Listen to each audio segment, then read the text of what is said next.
Ready to explore the latest trends in real estate? What are innovators in building planning for the future? The Ralph Bivens Project digs deep into the minds of key players in the industry and discussions with today's thought leaders. I'm Ralph Bivens. As a journalist who's covered the real estate development industry for decades, I invite you to join me as we probe for new ideas and projects that will be making headlines soon. We love to ask hard questions to interesting people. When you've done over 100,000 interviews, you seem to get enlightening answers. Don't forget to download and review this podcast on Apple, Spotify, and wherever you get your audio inspiration. You can also watch and subscribe on YouTube or visit realtynewsreport.com. Welcome to the Ralph Bivens Project.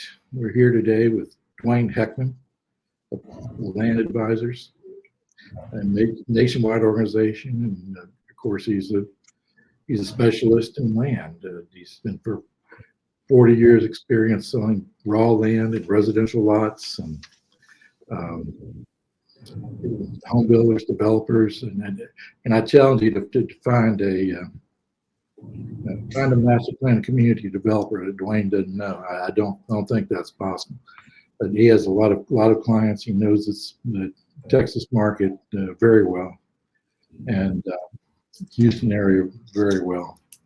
Done hundreds and hundreds of transactions here with land. So, Duane, here we are, October 2023.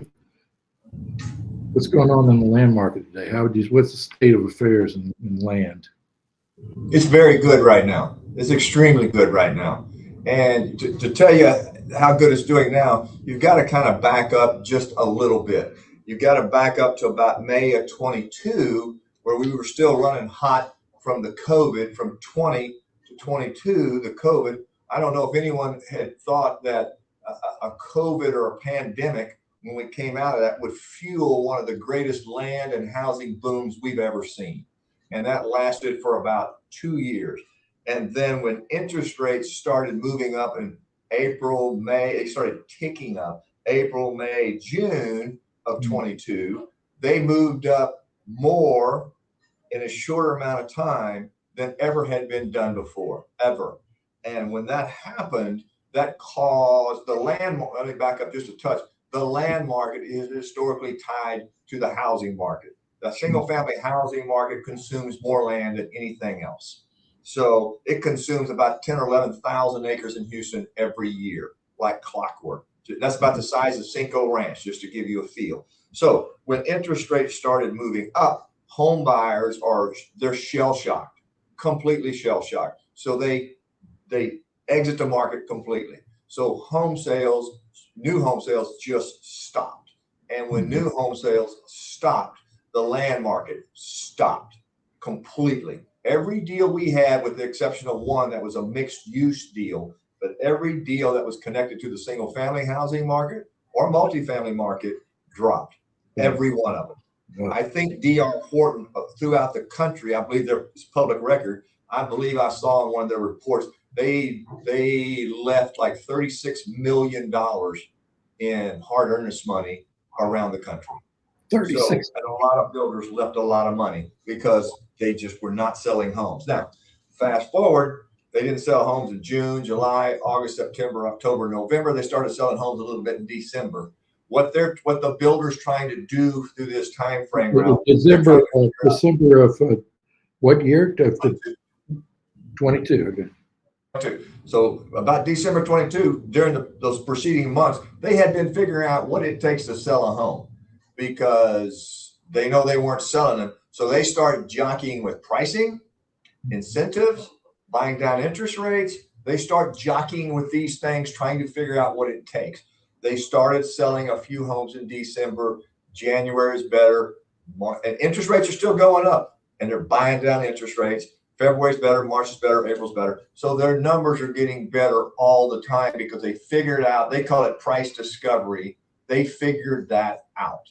Now, they didn't buy any land. They can adjust and put the market conditions in. They know how to figure out how and how the they're gonna figure it out.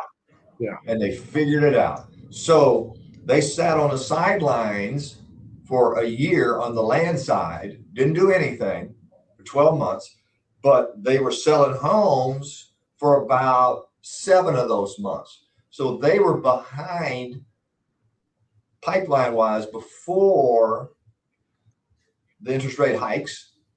And now they sat on the sidelines for 12 months, but in 5 of those months they were selling homes. So they're even farther behind. So now you fast forward to May, June of 23, that's when they entered the market again in a huge way, mostly the public builders, because they got access to capital. A smaller builder really struggles because it's a capital-based business, and that's when the public are trying to increase their market share tremendously. So there's quite a few deals that we had drop in May of 22, and in May of 23, the same buyer came back to the same deal and contracted for it or reinstated the same contract and moved toward a closing. So that's what we've seen. And piece this together now, it's very counterintuitive, but no one really thought higher interest rates would help fuel the new housing market. And that's exactly what has happened, because the existing housing market is tight as a drum. I think 80% or 82%, somewhere in that arena of all mortgages in the United States are 4.5% or below. Why would you want to sell? Why would you want to sell if you got 3% mortgage? You know, you're going to sit. You're going to sit. Drop your 3%. Okay. 8. You know, it doesn't make sense. You're going to, unless you got to relocate, have another kid, or some change in your life situation causes you to do that, you're probably going to sit. So what that does, the new home guys are buying down interest rates. When they were 7, they were buying them down to 4.99. Now they're buying them down to about 5.99. So they're buying down an interest rate for you. The existing housing seller is not going to buy down your interest rate for you. So you've got a locked up existing housing market because most people are sitting on pretty low rates. They don't want to, they don't want to trade for an 8% rate. That doesn't make any sense for them. So there's no supply in the existing housing market. There's still quite a bit of demand. The demand's going to go somewhere, and it moved to this new housing market. That's where the demand moved. So when the demand moved to there, that increases the activity in the land market. So the land market's very good right now. That's great. So let me couple it with one other thing, then I get to the next question, how you want to go. Now you look at it, there's 5 buckets in the real estate world as we view them. There's single family, there's multifamily, there's industrial, there's office, there's retail. 5 buckets. When interest rates go up, cap rates go up. When cap rates go up, the merchant builder for any of those disciplines cannot sell their product for what they thought they could sell it for because the cap rates move up. So they're looking at it going, this really doesn't make financial sense to do anything because construction costs have gone up, land prices have gone up, my exit strategy is lower. So now my margin's thinner. Why would I take all that risk? And more importantly, the debt on those kind of deals is looking at that and saying the same thing. No, we're not interested in that. We're not interested in that at all. So 4 out of those 5 are cap rate driven. The single family market is not cap rate driven. The land market is not cap rate driven.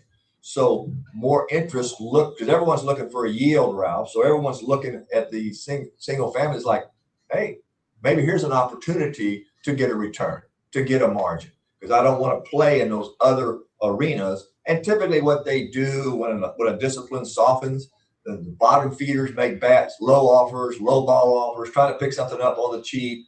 And it usually takes them a year to figure out, there's really no steel. There's no blood in the streets. There's no pain.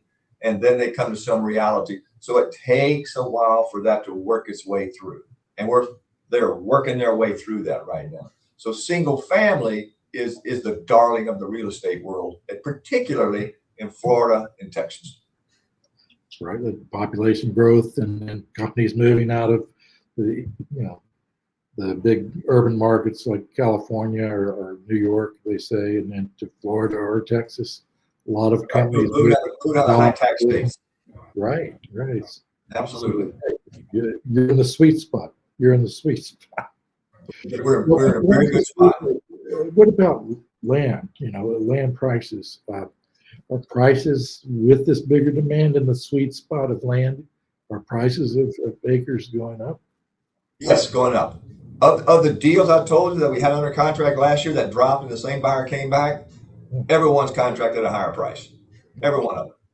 Because what happens is a deal that was an A deal before, when the market comes back, only the best deals are going to get done. Only the cream of the crop deals are going to get done. So an A deal moves to an A plus deal automatically.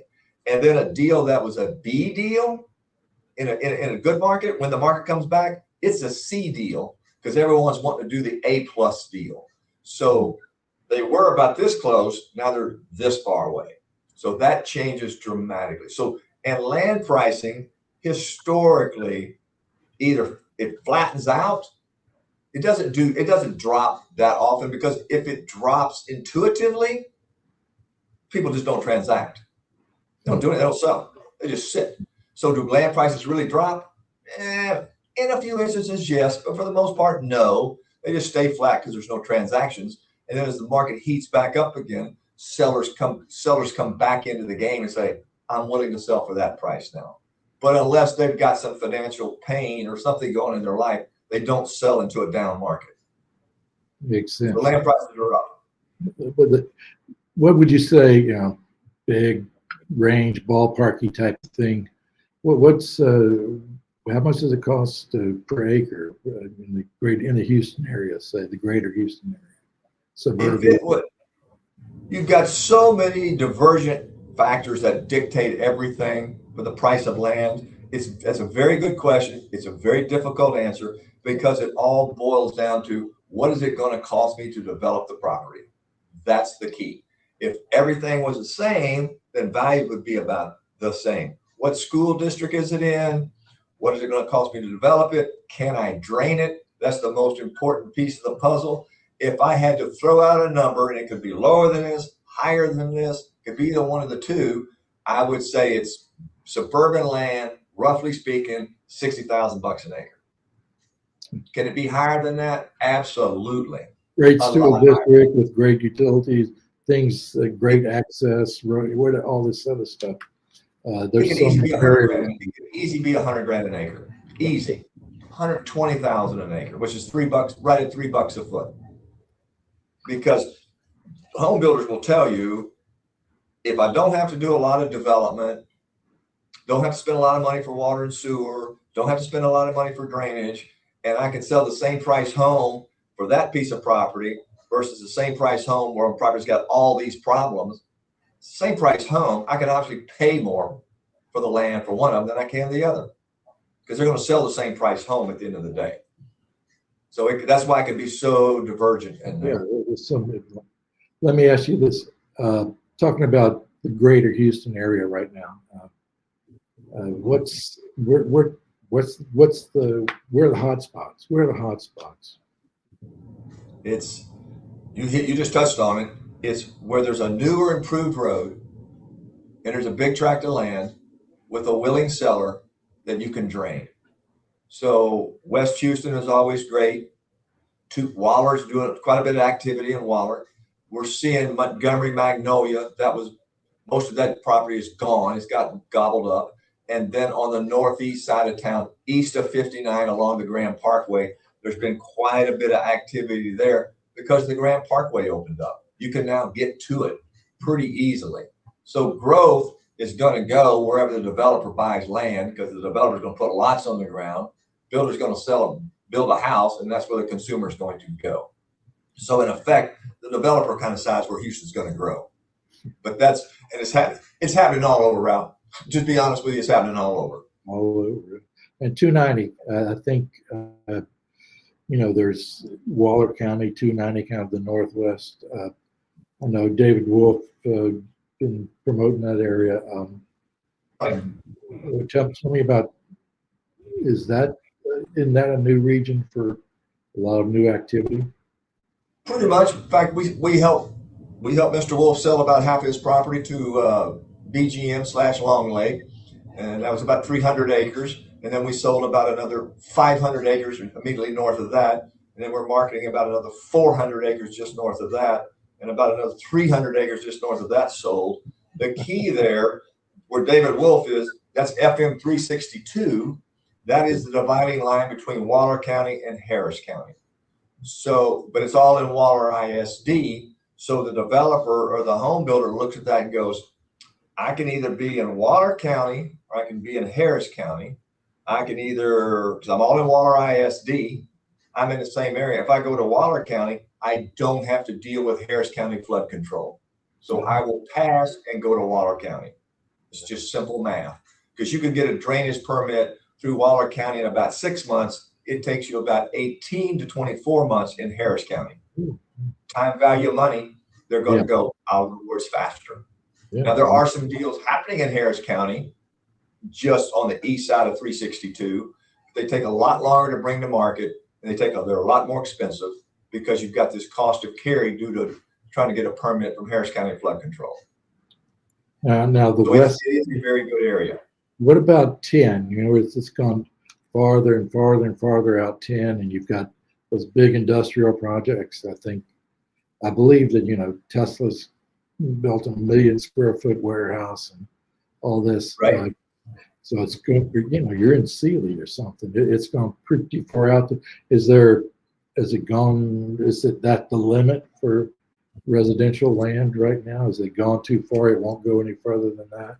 Or you've been around a while, Ralph. Going out I-10, you could always buy another 1,000 acres. Just buy another 1,000 acres, buy another 1,000 acres, buy another 1,000 acres.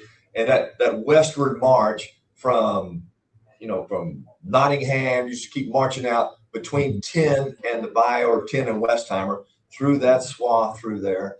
You could always get another Cinco Ranch, then Tamaron, and then all of a sudden you hit Twinwood, which is 15,000 acres. Whoa.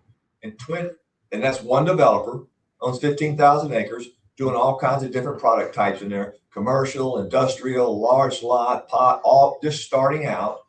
And then that property backs up or meets the Brazos. And then you've got 6 miles of Brazos River bottom. If you're going out I-10, you drive and go, I wonder why there's no development here. Well, it's because it's in the Brazos River bottom. And then you get to Sealy. So this westward march really gets stopped by Twinwood, then the Brazos River. So they had to make that mental and physical jump to Sealy. And we're just beginning to see that happen. Developers are asking us, what about, home builders have already been there a little bit. Bigger developers are saying, what about the Sealy market? Because I want to be in the west part of town. It looks like I have to go there. So it will go that direction. It just takes a while to mentally get there. Sealy, a personal note, I know that it's exactly 50 miles because one time I was on 10, coming back to Houston, driving on Interstate 10, and my car broke down. I was right there underneath the sign that said Sealy, Houston, 50 miles, So I knew I was 50 miles out. But we were able to get back home, but it was a pain. But yeah, you're getting out there. I live in the west part of town. I can probably get to Sealy as fast as I can get to downtown Houston. I just can. Yeah. And to answer your question, all that industrial that you see along I-10, a lot of that gets put there because it's not only for Houston, they also serve Austin and San Antonio out of those same facilities. It's a great area for that. You can get stuff in from the port or whatever and get there and distribute to, of course, Austin and San Antonio are growing like weeds too. That's a great distribution of product for those big warehouses. Because they want to be the industrial market changed because of online marketing. Those big distribution facilities, they want to be as close to the end consumer as they possibly can. They call that the last mile, and they want to make that last mile a mile, not 10 miles. So that's why they want to be around the consumers. That's why they want to be around the big MPCs, the big master plan communities. Now up north, we've 45 north. We've got the Woodlands always says, hey, we're 27 miles north of downtown Houston. And then the Woodlands, Howard Hughes Holdings, just built another phase up there, the Woodland Hills. And they say the Woodland Hills is 13 miles north of the Woodlands. And that's in the Conroe-Willis market there. That's getting pretty far out too, isn't it? I mean, when you're talking about that's a pretty it's pretty far out. We're amazed, Ralph, how far out. Well, I think a couple things have changed. More people work from home than ever before. They do. And then Houston is not a downtown centric town. It's not. Only like 7% of our office space is downtown. So you've got all these work center hubs. The Woodlands is a work center hub. So if you work in the Woodlands, you can live in Willis and you drive, 20 minutes? Or you live in the Woodlands. It's so simple. And that's why the lack of zoning in Houston allows and mud districts allows these things to happen way out. And you're not dependent on the city to provide you water and sewer. You're not dependent on a city providing you services. So you can do your own services and you can do whatever you want pretty far out and make something happen. And that's how master plans have been in Houston forever. Yeah, the municipal utility district, the MUD municipal utility district, helps them get in the water and sewer, that kind of infrastructure. And which if you were dependent upon a municipality to provide you water and sewer, they'd be very slow to get it to you. It'd be uber expensive, and there would be a tremendous constriction on supply. If the demand stays the same, you see what's going to happen. Prices just go through the roof. So the ability for mud districts to be created, developers build stuff, that helps keep housing in the greater Houston area lower cost than towns that don't have them. And I think Houston has 800 or 900 mud districts. Oh man, that's amazing. That's amazing. Yes. I think about 85 or 90. Now that you say that, I think 90% of all the muds in Texas are here. Yeah. But it brings up the question. I mean, if we can talk philosophically for a second, you got Willis, which is pretty far up there, and you go, it's Houston kind of, nowadays stretches down to all the way to Galveston, which is about 50 miles south down to. So you're talking about an expanse of the city from the metro area of like Galveston to Willis, pretty much 100 miles, I would say. In fact, it's interesting, Ralph. I was thinking you might ask that question. It's like 82 miles. 82, okay. And then from Sealy to Baytown is about 55 miles. So I guess that's a long way. Looking, and then you look out, looking out in the crystal ball of future, you're thinking, where would it, does this go on forever? When does this stop? Is there, how much longer can this go? How big can the Houston metro area be? I don't know. It's like, I'm thinking, 20 years down the road, 25, where are we, how big is the metro area end up being? Well, right now, Houston grows at about a population-wise of about 120,000 people a year. 120. That's like adding another College Station every year. That's like adding another Pearland every year. It's like adding another Odessa every year. So to answer your question, I don't know, but the ability for mud districts to have mud districts to do these kind of things allows Houston to grow. And I know a lot of people that live in the Woodlands, Ralph, they tell me they never leave the Woodlands. except to go to a professional sporting event or something. For the most part, they live there, they shop there, they recreate there, kids go to school there, they go to church there. They never leave the confines of the Woodlands. Yeah, I think the population of the Woodlands, 100,000 plus people, and I think there's over 60,000 people work there. So right. There's no reason for you to leave. Cinco Ranch, there's no reason for you to leave. Bridgeland, as it builds out over time, there'll be no reason for you to leave. So yes, you're in a greater Houston area, and I always tell people this, most people in Houston, within reason, they stay within a 3 or 4 mile radius of wherever they live. They don't travel all over the place. They stay pretty close, except for sporting events and things of that nature. But for the most part, you stay close to home. You got to go see the Astros now, man. You got to go see that. You got to go see the Astros on Sunday when they win. Yeah, it's amazing. It's amazing. I'm proud of the Astros. I'm a big fan. Now we'll see, but okay. So there's no chance that Dallas and Houston will kind of say 50 years from now they're kind of meet midway and boom, Neither you nor I are going to be around to see that, but we do know most of the growth in Texas is happening in the triangle between Dallas, Austin, San Antonio, and Houston. That triangle there. You can see it on the heat maps. You can see the counties farther out getting less population, and the counties within that area getting more population. The Texas triangle. I think Henry Cisneros, the former mayor of San Antonio and the former Secretary of Housing for HUD, is written a recent book talking about the Texas Triangle and how that's going to just be one of the biggest growth areas in the United States, and the rest of the state's going to it'll grow, but it'll kind of remain rural, but that growth area, San Antonio, Austin, DFW to Houston. Well, you remember, Ralph, when they first started the Woodlands and how far away everybody thought that was from everything. Why would you live way up there? Yeah. 100,000 people are okay with it. So we're always amazed how far out people will live. Yeah, no. Because again, it's not downtown centric. Mm-hmm. It's just not. No, Kirk, you mentioned Kirk. He lives 50 miles from this office, and I live 6. I live 6 miles.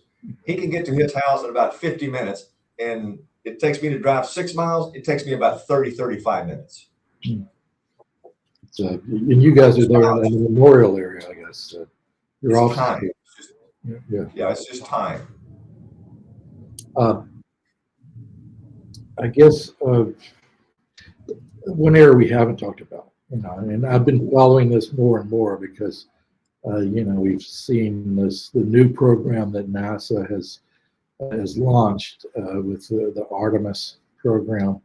They've done Artemis 1 is that exploration rocket's gone up, and now I think next year, about a year from now, Artemis 2, which would be a manned flight or a human crew that will go and do an orbit around the moon, and then maybe a 25 or 26, I think, there would be an actual lunar landing, and humans, our astronauts, will be on the ground, on the surface, whatever you may call it, of the moon. That's all this growth that's going to energize NASA, which of course is in the southeast part of Harris County, Clear Lake, and all that. And you think about that, and I know that Texas A&M just said they're going to build an institute on the NASA property. It's been $200 million to build this institute for space technology. And I'm thinking, does this mean that the Southeast will get some demand out of that and growth from space companies, aerospace companies wanting to get reattached and do things in that region of the city? What's your take? One would think, common sense wise, one would think certainly it will. If it gets re-energized, more jobs, more suppliers to supply the contractors, subcontractors, more jobs, more people, that would probably help that area quite a bit. The area does fine as it is. That would just be, use the right word, just be an energizer for the whole area. That's very nice. It's a nice place to live anyway. Yeah, So I agree with your assessment. Absolutely. Of course, Clear Lakes. Clear Lake City is one of the first really big master plan communities to come out of the box. Yes, it is. Yes, it is. I think it's like 10,000 acres or something like that. Yeah, that's it. I Huge. think it was owned by Exxon. They had 30,000 acres there, Friendswood oil field and all that. And they took 10,000 acres and made Clear Lake City. And but I don't know. I guess, but you drive down, there's still land around. But on that Interstate 45 corridor, you still see places that you think that could still be developed, right? There's still acreage that could be used. There's some acres there. A lot of the acres you see, I think I know which ones you're talking about. Active drilling programs, environmental problems, usually not suitable for single family residential.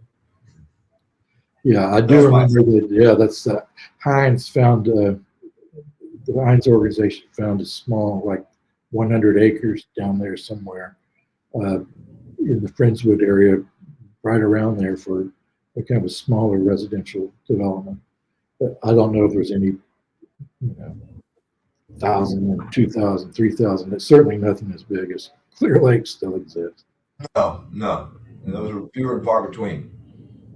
By today's standard, 1,000 acres is a pretty big site. You were mentioning, when you're mentioning the transactions you had there on 362, that a lot of them sounded like they were, 300, 400 acres. That seems to be pretty much the typical size. We see a lot. More people can buy 400 acres than can buy 1,000. This just kind of, and you get to 2,000 acres, there's fewer buyers. You get to 3,000 acres, there's fewer buyers, because it's just a bigger check somebody has to write. And it starts, the number of people who can write that check and who are willing to write that check narrows down as it gets more expensive, more expensive, and more expensive. Now, Duane, last question here, but just thinking a little bit, we're kind of in this cycle. Rates are higher, and it looks like they'll probably go even higher for a while. And the residential market, the existing home market's not going to change much, and it seems like we're kind of on a track. And I don't know exactly what's going to make the big turn. Where's the big change going to happen, and why? What do you see? Just looking, 2, 3, 5 years out, are we on this track for a long time, or you see some big changes or change of direction anytime soon? What's your feelings on the future? Well, that's a big old guess, Ralph. If you're guessing at interest rates, you're playing a tricky game. I think, and I'm not a finance person. You can obviously tell that. I'm just a real estate broker. But it looks to us like interest rates will probably be a little choppy for a while, because they're trying to slow down spending as much as they possibly can. And the biggest spender in our economy is the government, and the government is not slowing down their spending. So all the pain of spending is pushed on the private citizen. So that's problematic to begin with. I think if the government slow their spending down, interest rates will get under control pretty quick, because they slow everything down. But until they slow down, all that pressure stays on the private citizens, and that's problematic long term. There's no doubt about it. So to answer your question, Kirk and I usually only kind of thinking 12 to 18 months out, because beyond that, in our opinion, you're guessing. You're just guessing. But I know that was the last question, but I do think the Texas market, the Florida market, very attractive. People are moving here. It's warmer weather. It's low tax states, a lot less governmental interference, and that's very attractive to companies. It's very attractive to home buyers. And a lot of jobs get created here. That's obviously very attractive to home buyers. So I think Florida and Texas will continue to do very well. And high tax states who are shedding jobs like there's no tomorrow because companies are leaving them, those states will suffer for a period of time until they do something different. If they stay on the same track they stay on, I think Texas and Florida do very well for an extended period of time. That's good news for people in Texas and Florida. It's great news. And I think one thing people miss about Houston, we always talk about the energy business in Houston. It's important. The medical center is equally as important. The port is equally important. And I think the fourth leg of that chair that people don't think about, a lot of entrepreneurs move to Houston to start businesses because it's a pretty pro-business town. And a lot of professionals start their own businesses, start own companies, and do a lot of that as well. So between the four, you've got a pretty broad-based economy. It's not tied to one thing, which is great. Yeah. Duane Heckmann, Land Advisors Organization, thanks so much for taking time to talk with us and share your ideas. You've always got your finger on the pulse, and hopefully we can talk again pretty soon. Been my pleasure, Ralph. Thank you for having us. Always good to see you. Appreciate your time.